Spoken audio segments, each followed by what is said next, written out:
we will cover like paging support in sequence diagram, which improves usability working with large trace data sets. And another one is trace filter panel available directly from the diagram toolbar, allowing users to filter by instances and messages with apply and clear actions. And one more enhancement is export capability that enables trace files to be exported in Google Trace Event JSON format.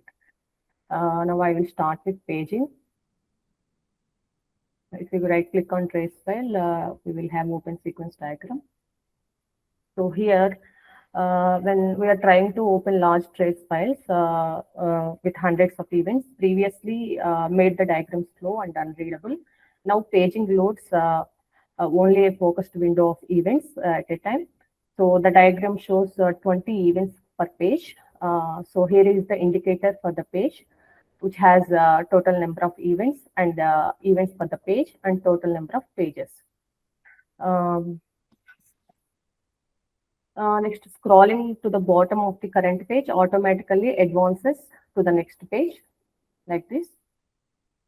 And the scrolling top back, it goes back to the first page. It means the scroll position snaps to the top or bottom edge, so the transition feels natural. Navigation is fully keyboard and mouse accessible like this. No extra clicks needed to page through events. And page state is preserved when we apply filters, apply or clear the filters. This is the overall improvement for paging. Any questions here? If not, I will go to next enhancement. This is trace filter panel. So trace files with many instances and messages, you need to focus on specific interactions without leaving the diagram. So that filter panel appears automatically when a trace is loaded, like sequence diagram loaded. We will have this trace filter toggle button in the toolbar. So here we will have two filter inputs. So one is instances and messages, supporting regular expression patterns and multiple patterns separated by pipe symbol. So you can match several instances or messages at once. And this apply filter will trigger re-rendering, and this clear filter restores the full trace. The panel is collapsible via toggle button, useful when you want more vertical space while keeping filter context visible, like this. And here we provided a help icon, which is directly to the filtering document, which will be helpful to the user how we can filter by giving regular expressions like this. Now I will showcase that one.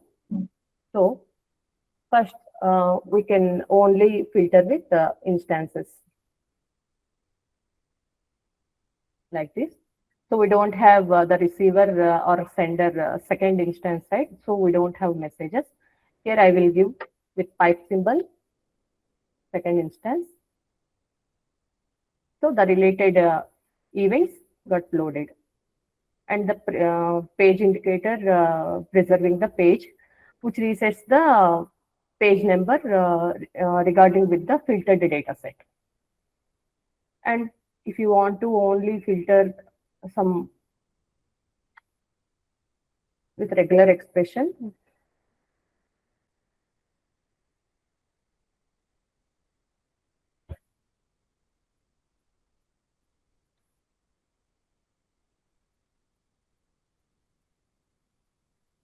you can only filter first instances like this. Guesser with 3 to 5. Like this we can filter. And we are going to clear the filter. It will load full trace like this. Everything will be everything documented in this filtering documentation.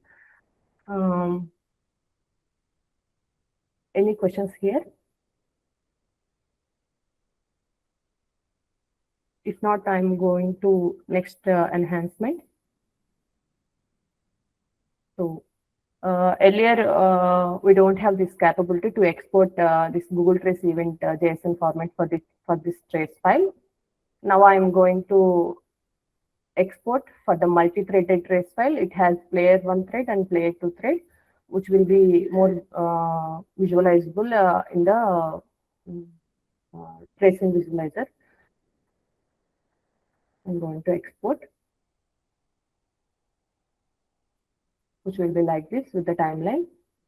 I'm going to open this in Perfecto.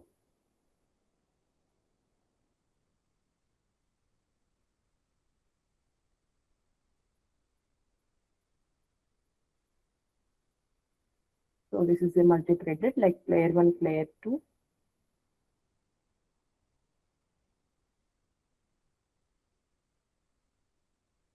If we zoom, you can see.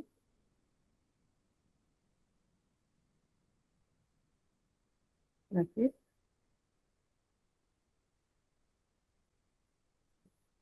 For player 1 thread, we have this ball event.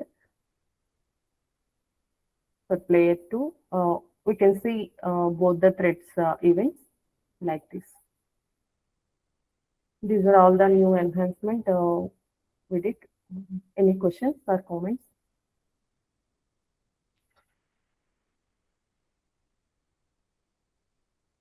If not, I will stop sharing. Thank you.